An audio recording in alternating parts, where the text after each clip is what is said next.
자, 영감설의 비판에 대한 비판입니다. 자, 첫 번째 비판은 신약 성경의 경우에 원본은 유실되어 있고 불완전한 사본만 존재하기 때문에 영감의 문제는 순전히 이론상의 문제일 뿐 실제적 가치는 없다는 반론이 제기되는데, 여기 대해서 반론을 제기할 수 있습니다.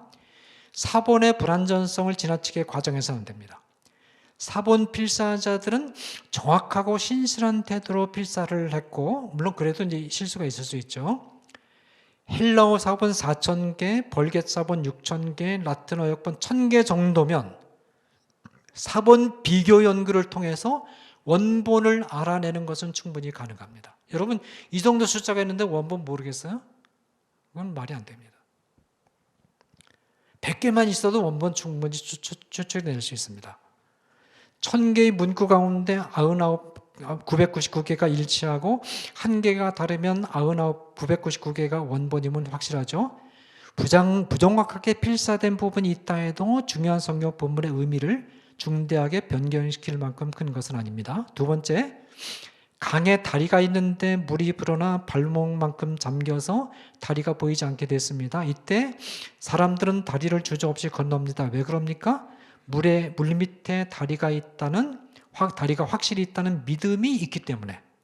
이 믿음이 없으면 다리를 건널 수 없습니다. 이처럼 원본이 있다는 확실한 믿음이 있기 때문에 사본들의 권위가 보장되는 것입니다.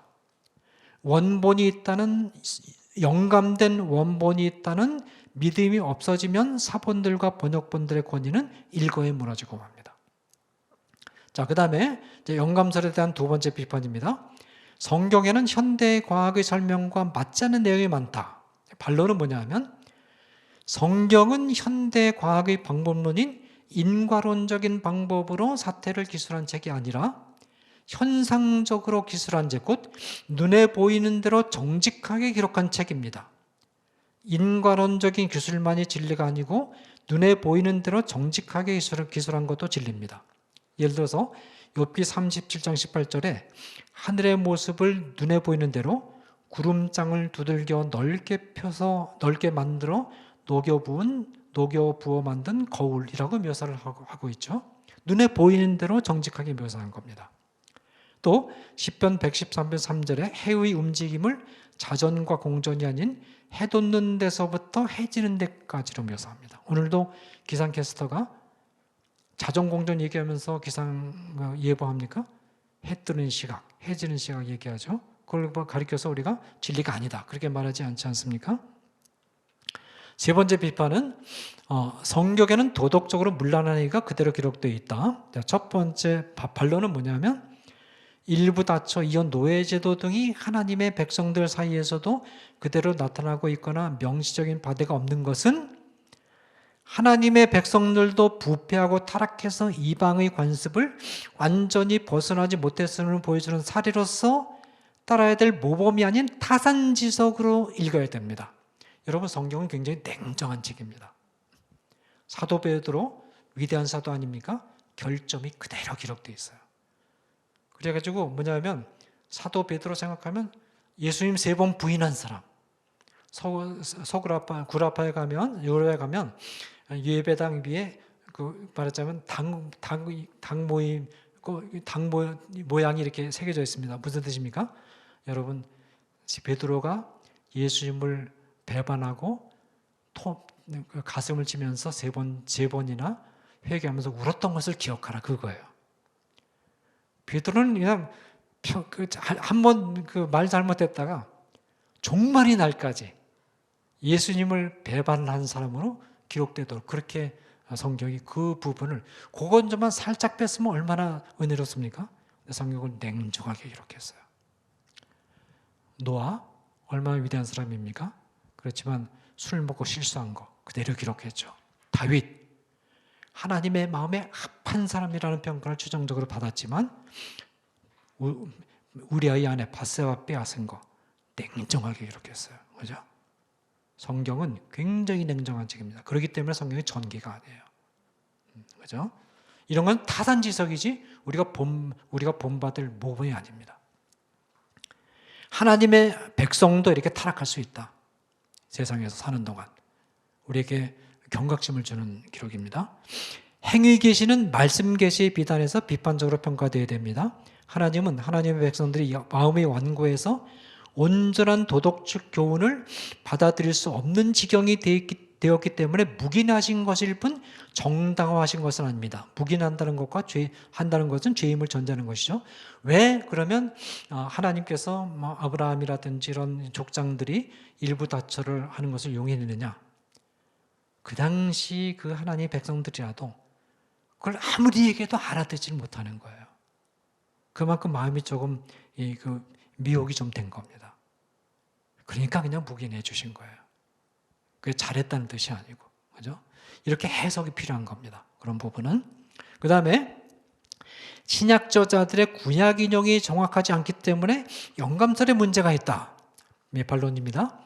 예수님은 구약 성경을 인용하실 때 100% 오류가 있는 헬라어 번역본인 70인정에서 인용하셨습니다. 예수님이 원본에서 인용하신 적이 없어요. 번역본 인용하셨어요, 예수님은. 성경 기자들도 70인용을 인용한 경우가 많습니다. 성경 기자들은 구약의 본문을 자유롭게 수정하고 첨가하고 해석하면서 인용한 부분이 많습니다. 그러나 우리가 전제해야 될 것은 뭐냐면 예수님뿐만 아니라 성경 기자들은 성령의 특별한 감동을 받은 자들이기 때문에 이들이 70인역을 인용하든 구약의 본문을 수정하거나 첨가하든 오류가 없는 영감받은 말씀이며 하나님이 특별히 전달하실 뜻이 있으셔서 그렇게 하신 것으로 봐야 됩니다. 그러니까 한마디로 말하면 예수님이나 모세나 바울이나 성경 기자들은 하는 대로 다 돼요. 그죠? 이 사람들은 하나님이 주신 말씀을 수정할 수도 있고 덧붙일 수도 있고 그 다음에 말하자면 번역본을 오류가 좀 번역본을 인용할 수도 있는데 이분들이 인용한 것은 다 그 자체가 하나님의 영감받은 하나님의 말씀입니다. 하나님께서 그들을 영감으로 보호하셔서 실수가 없도록 하셨고 그렇게 하실 때는 하나님의 특별한 목적이 있어서 그렇게 하신 것으로 봐야 됩니다. 우리는 안 됩니다. 우리가 아무리 성경 지식이 충만해도 우리는 단 한 자도 덧붙이면 안 돼요. 신학자들 가운데 공부를 많이 한 사람은 베드로보다 더 많은 지식이 많아요. 베드로는 사실 별로 신학 지식이 많지 않습니다. 훨씬 더 많이 아는 사람들이 있어요. 그래도 베드로가 한 말은 아주 투박해도 문법이 좀 잘 안 맞는 부분이 있는 것 같아도 하나님의 영감받은 말씀이지만 현대 공부 많이 한 신학자가 아무리 논리정연하게 많은 아주 탁월한 성경 기자들 미처 하지 못한 통찰을 담은 글을 써도 그것은 하나님의 영감받은 말씀이 아닙니다. 그죠? 모세는 예를 들어서 모세는 하나님으로부터 십계명 원판 출애굽기 20장 1절 17절의 내용을 수정해가지고 또 하나의 십계명 신명기 십계명을 만들었어요. 특히 안식일 계명이 바뀌었고 기타 약간의 수정된 문구도 있습니다. 십계명 원판도 성령의 감동으로 기록된 것이고 수정된 십계명도 성령의 감동으로 기록된 것입니다. 모세는 성령의 감동을 받아서 수정을 했고 두 십계명판이 모두 필요한 것입니다. 갈라디아서 3장 10절에 누구든지 율법책에 기록된 대로 모든 일을 항상 해가지 아니하는 자는 저주 아래 있는 자라 하였습니다. 이 말씀은 신명기 27장 26절의 인용문인데 신명기 27장 26절에 보면 이 율법의 말씀을 시행하지 아니하는 자는 저주를 받을 것이라 라고 돼 있어요. 이 두 본문을 비교해 보면 다른 부분들은 히브리어를 헬라어로 번역할 때 나타나는 차이라고 할 수 있지만 항상이라는 단어는 바울이 신명기의 본문을 해석해서 새롭게 집어넣은 것인데 이 해석도 성령의 감동을 받은 바울이 했기 때문에 영감받은 하나님의 말씀이다. 우리가 넣으면 그게 맞아도 하나님 말씀이 아니에요. 우리가 하면 뭘 해도 안 되고 사도 바울이 하면 뭘 해도 되는 겁니다. 그죠? 자, 그 다음에 같은 사건에 대한 여러 권의 책들의 기록에 차이가 있는 것으로 볼 때 오류가 있는 것이 분명하다? 그렇지 않습니다. 이 사례는 굉장히 많은데 대표적인 것만 한두 개 들었습니다.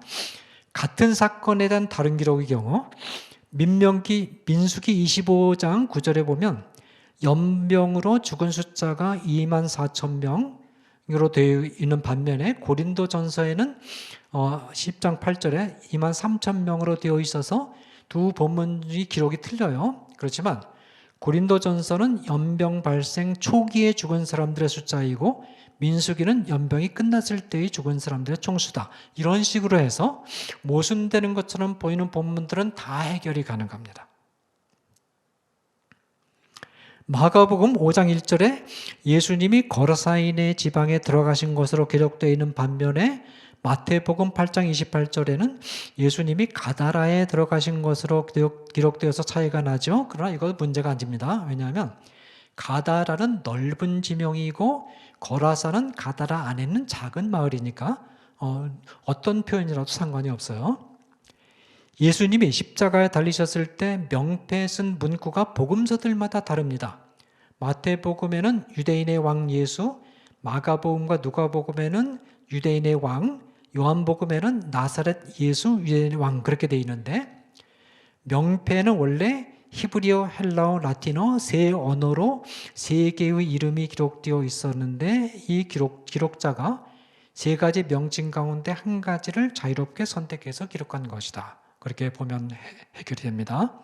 그 다음에 내용이 달라야 될 부분이 내용이 같은 경우 갈라디아서 2장 16절에 우리가 율법의 행위로서가 아니고 그리스도를 믿음으로써 의롭다함을 얻으려 함이라 하고 되어 있고 야고보서 2장 25절에 사람의 행함으로 의롭다 하심을 받고 믿음으로만 아니니라. 그렇게 해서 갈라디아서는 이렇게 차이가 나죠. 그래서 이 갈라디아서에서는 믿음으로만 율법 행위로 의롭다함을 얻을 수 없다. 그렇게 되어 있고 야고보서에서는 그 행함으로 의롭다 하심을 받는 거다. 그렇게 해서 의롭다함을 받는 방법이 길이 두 가지가 되어 있어요.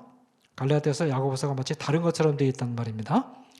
자, 이 문제는 첫째로 갈라디아서는 칭의의 맥락에서 말하고 있고 야고보서는 이미 칭의받은 자의 성화의 맥락에서 말한다는 점을 전제해야 됩니다. 둘째로 갈라디아서의 믿음은 예수 그리스도가 구주이심을 믿는 교리적 믿음의 성격이 강하고 야고보서의 믿음은 신자들이 생활 속에서 하나님을 신뢰하는 태도를 강조합니다. 물론 같은 믿음이지만 상황에 따라서 강조점이 달라요.